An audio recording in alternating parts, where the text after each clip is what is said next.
Hi, everyone. We are in week 7 of strategic planning and leadership. I'm back with you this week with another lecture after giving you a little bit of a break last week. Hopefully, you enjoyed the interview that I did with President Seth Bodnar of the university last fall. So, anyway, this week we are getting into design thinking approach to strategic planning. So, it's a really fun topic for me. Hopefully, you'll find it interesting. What we have on the agenda this week, I've got 3 readings, all related to design thinking. One of those is a couple of chapters out of a book called Designing for Growth. Another one is an article that's online, What is Design Thinking and Why is it so popular? And then finally, the third piece I have is an Introduction to Design Thinking Process Guide, which is from the Stanford Design School. So we'll talk a little bit about all of those as we go forward here in this lecture. I also have a couple of videos that are posted in Moodle for this week. One of those is Jean Leitka, who is one of the co-authors of the Designing for Growth book. And so she talks a little bit about what design thinking is. And then I also have a kind of a fun video. It's about a 20-minute video from an old Nightline television show where they followed IDEO, which is a design firm in the Silicon Valley, and their process for designing a better shopping cart. And so really interesting to see the process, the collaboration that goes on, and I think you'll enjoy how it sort of ties in with a lot of the things we've been talking about in terms of good strategy from Rummelt. This week we have our third round of online discussions in this Moodle discussion forum, so that will be over weeks 6 and 7 material. So since I skipped last week, I did want to say just a little bit about last week's readings. I had you read a chapter out of this book, Thank You for Being Late, An Optimist's Guide to Thriving in the Age of Accelerations by Thomas Friedman. Basically, the book talks about sort of what's going on in the world in terms of how it's being reshaped through technology, through globalization, and through our response to climate change. I had the chapter I had you read, it was titled, What the Hell Happened in 2007, was really technology focused for the most part. The technology itself really isn't the important thing that I wanted you to get out of that. I guess a couple of things that I thought would be beneficial to having you read that is, one, certainly trying to understand sort of the impact of Moore's Law, the impact of exponential change, and how that is, not only are things changing faster, but the rate of how fast things are changing faster is increasing. So, there's the parable about, the putting 1 grain of rice on the first checkerboard and then, doubling that on the second, and the fact that we are now in our innovation and technology sort of on the second half of that board. And so the exponential change, we're really feeling that in society. And I think the other thing that I wanted you to get out of that is just an appreciation for what that rapid pace of change does in terms of putting stress on governance, government bodies who are, especially regulatory agencies, how difficult that is to keep up with. And then also just our organizations in general, how challenging it is to meet some of the demands and expectations in how we deliver services, how we keep up with the technology, and what's going on with societal changes. So hopefully you enjoyed that chapter out of the book. I've shared this graphic numerous times. I can't remember if we've talked about it yet in this class, but this is from the chapter that you read there. It says AstroTeller's explanation of sort of what's going on in the world. AstroTeller being, having this great title of Director of Moonshots for Google X. So one of the, I guess, a couple of reasons why I pull this up is, one, I've been talking a little bit about one of the challenges of being a leader and being a strategist is taking all of that complexity in the world and being able to tell a simpler story so that you can gain traction around that. I think this is a marvelous example of a profoundly simple drawing that tells the story of a very complex set of things that's going on in the world.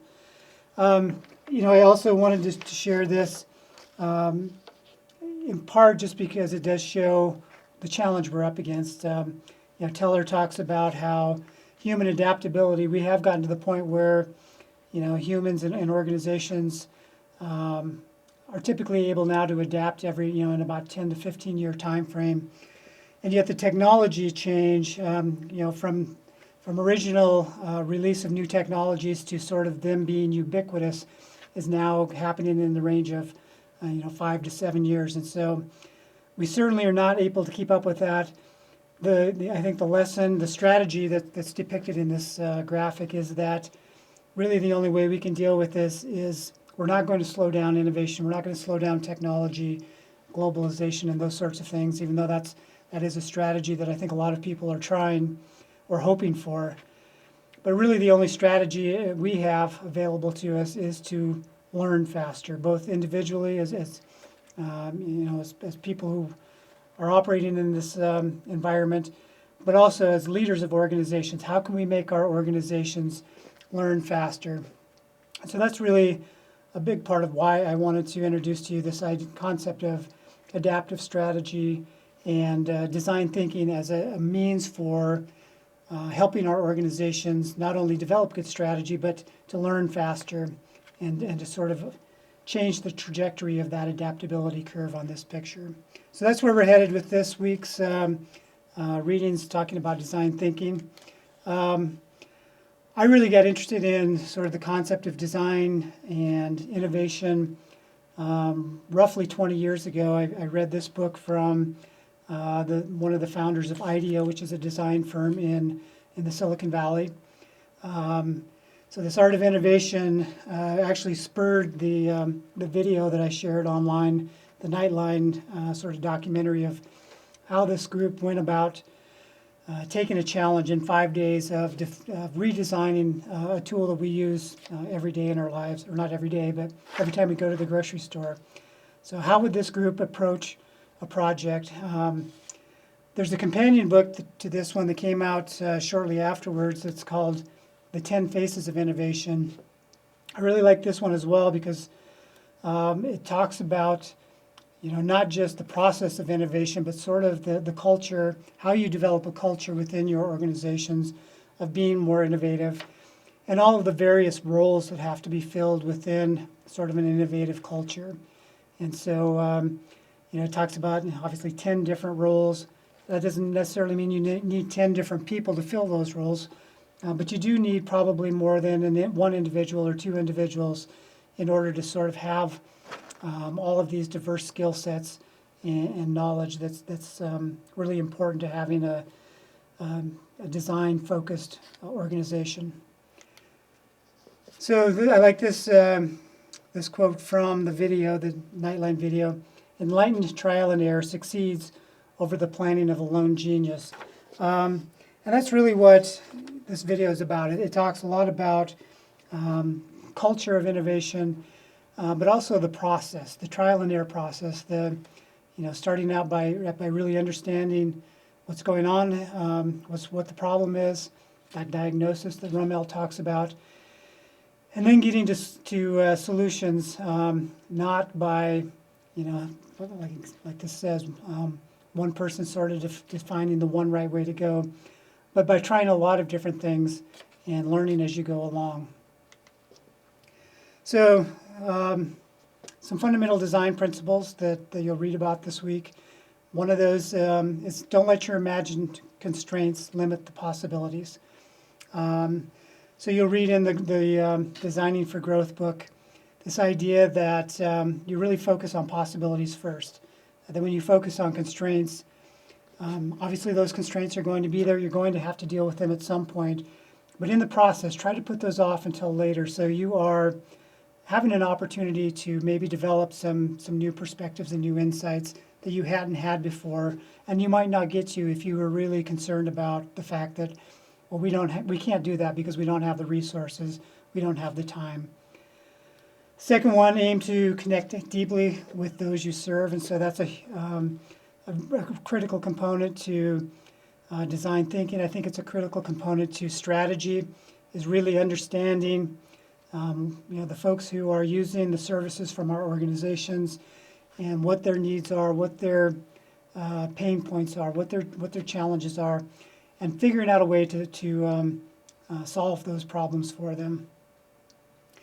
And then the third design principle is seek opportunities, not perfection. So I think this is really about, again, not trying to find that one perfect way, but finding a lot of different possibilities that you can then test and maybe even combine some different ideas from different possibilities and continually learn, continually trying to shift the trajectory of that adaptability curve. So the Designing from Growth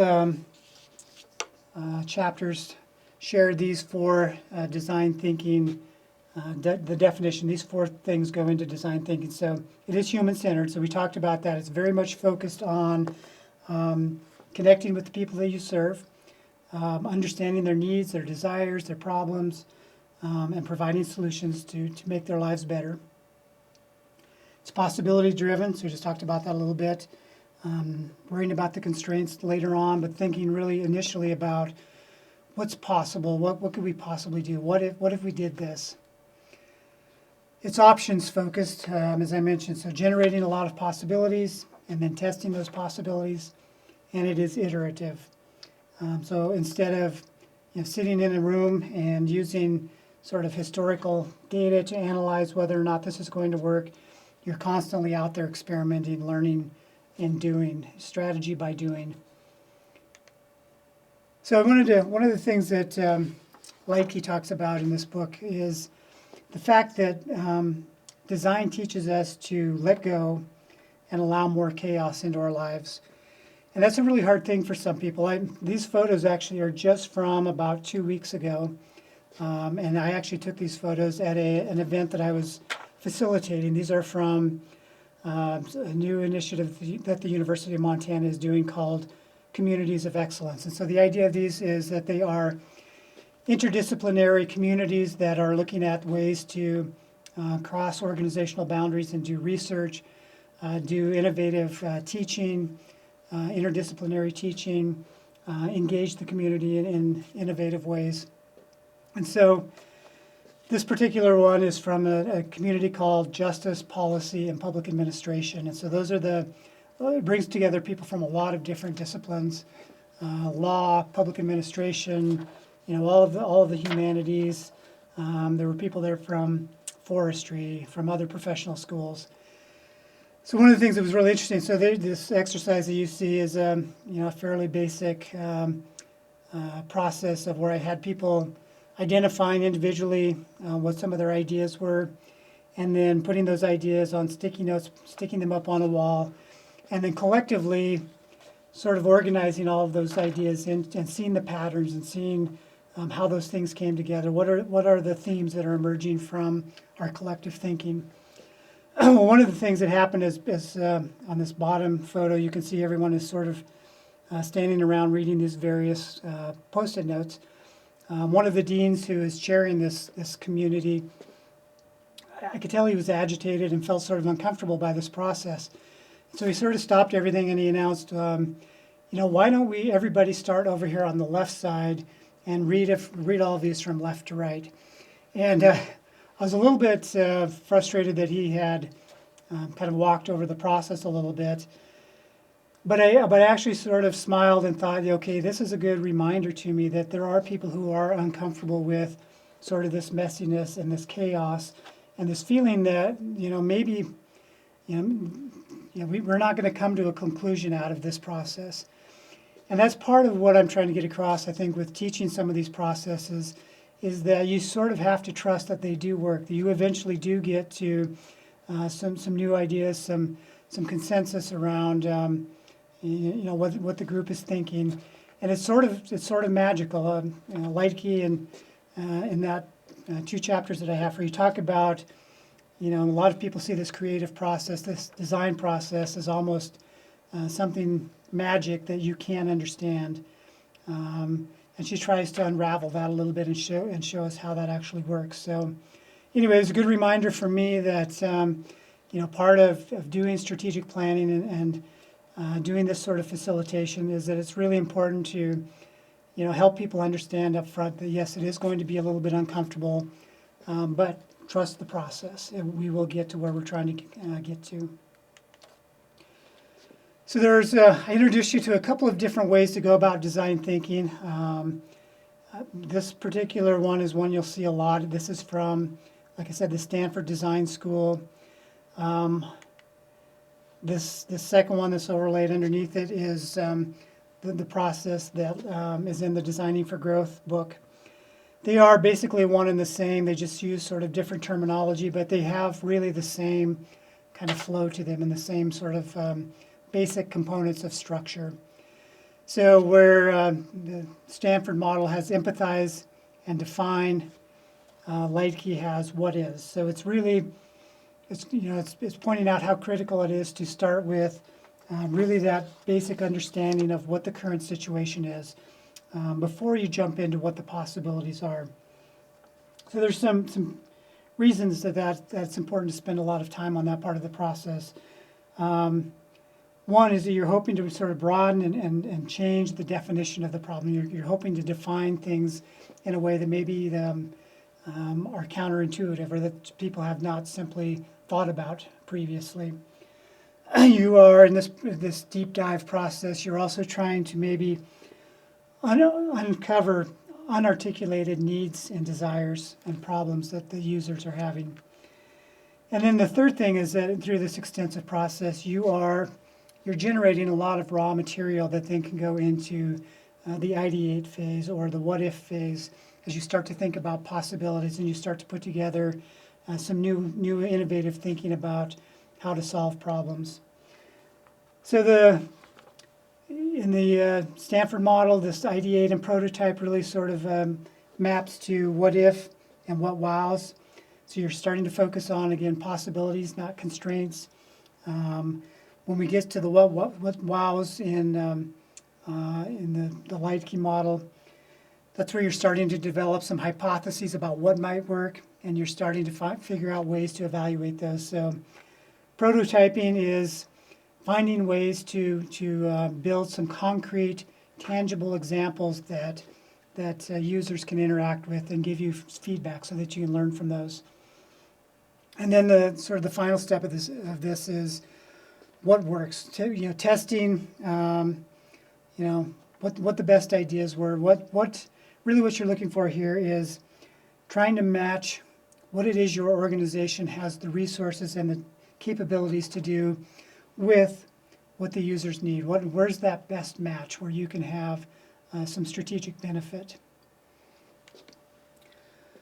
One of the things that is talked about in a lot of this reading too is that this is not a left to right process. This is a non-linear process, and it's something that is challenging for some people to sort of wrap their minds around. If you've been a very sort of logical, linear thinking most of your life, this is a new way of thinking, a new way of dealing with information and analyzing and synthesizing information. I'll admit I was one of those people that at one time in my life very much would have been, let's have some order to this. Let's organize this in a left to right fashion. And I've sort of gotten over that mostly because I've seen the power and the benefits of thinking in nonlinear ways.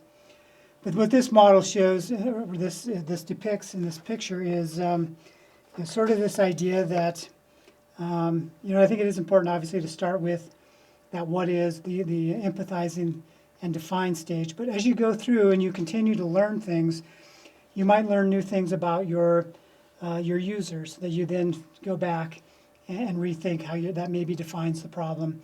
As you're doing testing and you're prototyping and testing, that might affect how you define your problem. And so you're always sort of in these loops of going back as you're learning and moving forward and testing things. So that's an important concept, that it's not just a straightforward these 5 steps in a row, but it is thinking back in terms of looping information back to what you already know and building on that. So this is from the Designing for Growth chapters as well. And I put on it at the top here, it's not just a process, but it is really a series of processes. And so Lightkey identifies in here 10 different processes that you might follow throughout the life cycle of a strategic planning or a design process.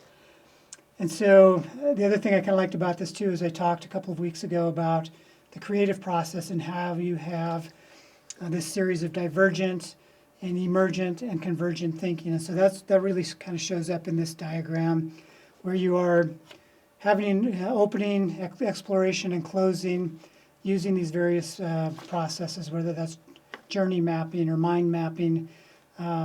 You close and then you move on to the next one, and then you go into brainstorming and so on. And so we'll talk again, I think in a couple of weeks, we get a little bit more into depth about some of the ways that you can facilitate some of these processes and some resources that I'll point you to that, I think anybody can be a process facilitator.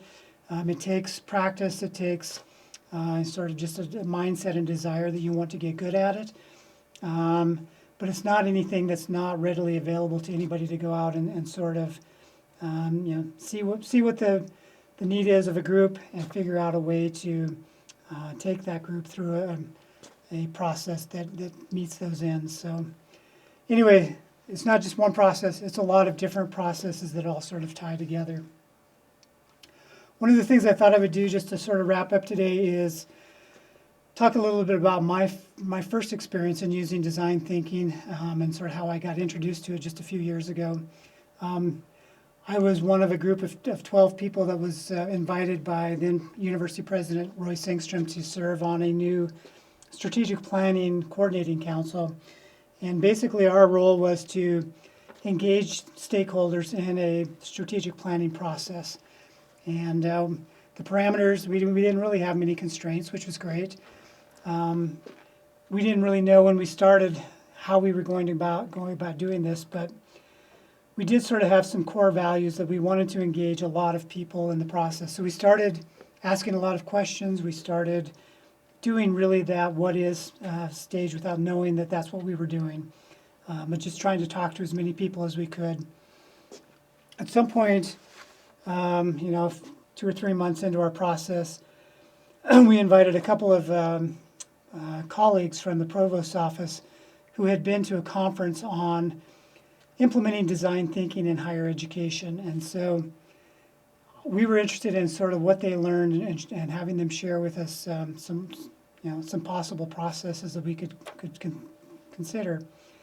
So remember, one of them wrote this on the board as this sort of what it takes to shift from traditional strategic planning methodology to a design thinking methodology. And so I think you'll see these immediately as the things we were just talking about is we stopped talking about and thinking about the problems in terms of these are the organization's problems. These are the problems that strategically we're trying to solve for the university or for our agency.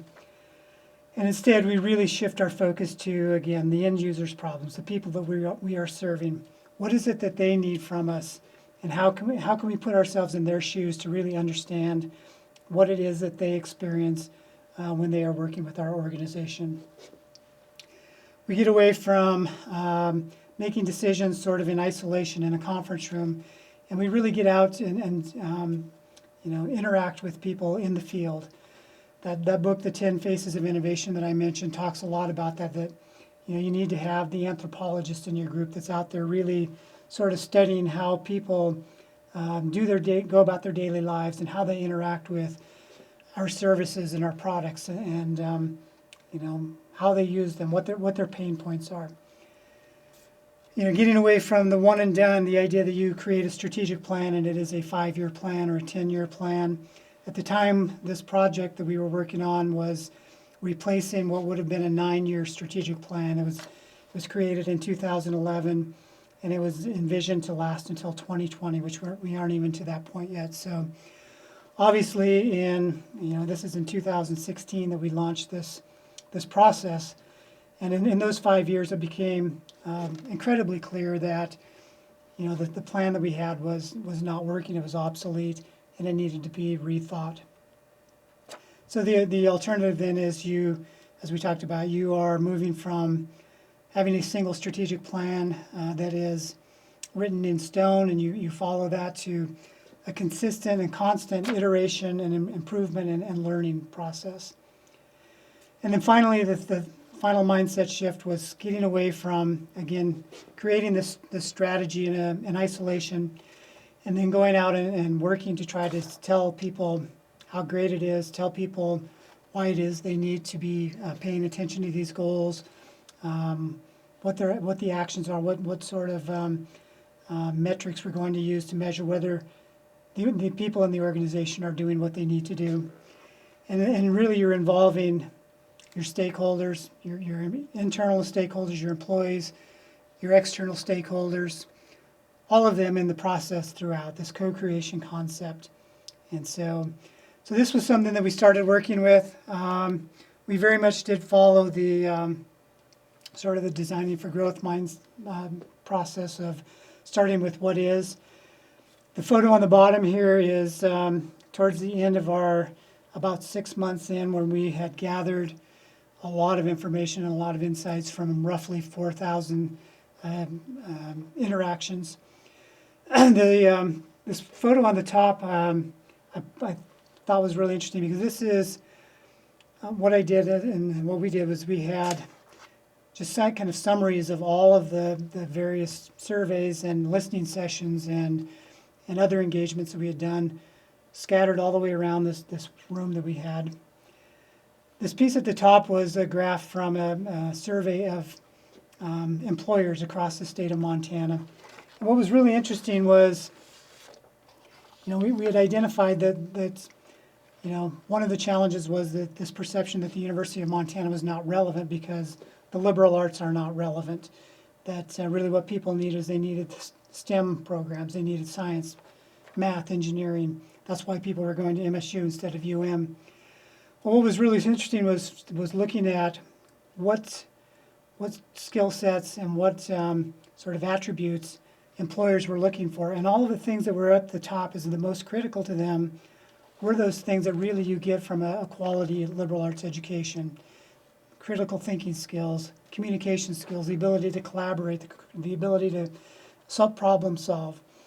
Some of those technical skills, you probably can't read that, but they were way down towards the bottom of priorities of employers. And so I thought it was interesting that one of our board member, or one of our committee members, put this sticky note on there. This was one of those deep insights that I think we wanted to pay attention to and pull out and make sure that we didn't lose sight of the fact that this was a really critical strategic perspective that we needed to look into going forward. I think I may have shared this before. This was something that I put together as again, trying to simplify the complexity of all of this information that we had gathered. And really this was putting into a picture all of the sort of themes and various key elements that our stakeholders identified that we needed to look into, and really trying to look at how some of these different things were connected. This was really a valuable tool. It took people a little while to sort of absorb what it was about. But after about 5 or 10 minutes of looking at that, it really did change the conversation within the room. People started to see how liberal arts was connected to innovation, and connected to research, and connected to economic growth in our communities and those sorts of things. And so, again, maybe this isn't the most accurate. It was not built based on specific data, but it was really just sort of a depiction and a tool that we used as a sort of a thinking tool, a connecting tool. So once we got through our what is stage and our defining what we thought some of the issues were, we went into our what if phase, and we came up with, I think we had 11 different what if scenarios. And so we wanted to test, we wanted to prototype those. So how do you prototype sort of abstract ideas about academics and about approaches to interdisciplinary study and those sorts of things? So what we came up with was we decided to do this gallery, and you can see the original design down at the bottom, which we really came very close to executing. So the idea was to have these what if scenarios, have a description as concrete as we could about what this meant, sort of the possibilities going forward. We had this strip of just plain white paper, and we gave people green dots and red dots. So the idea was they could very simply say, I like this idea, I'm going to put a green dot on it. I don't like this idea, I'm going to put a red dot on it. And then below that we had just a very simple, no technology involved. We had a bunch of index cards that then people could write written comments on them and put them back on the board so others could then also read those and build on them. And then the bottom part of it, what we did was we provided a lot of evidence and documentation and examples from other organizations, other universities of what that sort of gave people an idea of what we were talking about. So we set this gallery up in the University Center. We staffed it for, I think, about 48 hours total. So 8 to 5. Actually, it was a little bit more than that. So we did 8 to 5 Monday through Friday. Then we did, I think, 2 evenings. And we invited people from the campus and the community to come through and engage, provide feedback. We had conversations. And that really helped us then kind of take the next step of determining, what of these things, what were the wow factors? What were the things that we thought might work going forward? From that, we built sort of, our document was not necessarily a strategic plan, but what we called a strategic vision, and then shared that again with the campus and invited a lot more feedback through a couple of open forums. So after we did that, the Missoulian ran a front page story. Campus praises strategic plan. I think this comment about a professor saying that it was hopeful. Really, I think the actual quote was a faculty member saying, this was the most hopeful thing that they had seen from the university in a long time, which really for, I think, our group was validation that we had really done a good job in terms of diagnosing the issue and understanding, what the real pain points were, what the real challenges were that the university was facing, and offered up some options and some opportunities and some possibilities for solving those. Interestingly, just a couple of weeks ago, so we did this 2 years ago. Right after this, new President Bodnar came in. He sort of had his own ideas about how to do strategic planning, but he is using a lot of the insights that we gathered in this. Interesting, a lot of the challenges that we faced 3 years ago still exist. This is an article from the Chronicle of Higher Education that was just published a couple of weeks ago. I did not realize this, but University of Montana has lost more students than any other flagship university in the country in this decade. And I like this question in this headline, what's going on? I mean, that's directly out of Rummelt, right? What's the diagnosis? What's causing this? If you read the article, there's sort of speculation on three things. One is we had this, sexual assault issue and challenges with the Justice Department that went on for several years. The book by John Krakauer, sort of detailing all of that. So that was one of the things that was going on that they speculated. Another one from an internal source was that our recruitment, marketing, admissions processes had been broken for a long time. I think that's probably pretty accurate. That is a cause. But a third thing that came up from one of our deans in this article was, again, going back to sort of the economic downturn of 2007, 2008, and the fact that people changed their focus from liberal arts, sort of got this sense that a liberal arts education was not valid anymore, and started moving towards more emphasis on STEM programs. And as I read that, I couldn't help but think about, again, this insight, this data that we gathered that really showed that maybe that's not accurate. That maybe the problem isn't that the liberal arts is not what people want and need. It's really maybe more of a marketing and a storytelling challenge. So anyway, that's sort of a case study of my first experience with this design thinking as a strategic planning tool. I've used it one other time since then. I'm actually just now launching another project that I'm going to very much follow this sort of methodology. And look forward to hearing a little bit from you on your thinking on this as we do our discussion forums this week. So have a great week, everyone, and we will talk to you again soon. Thanks.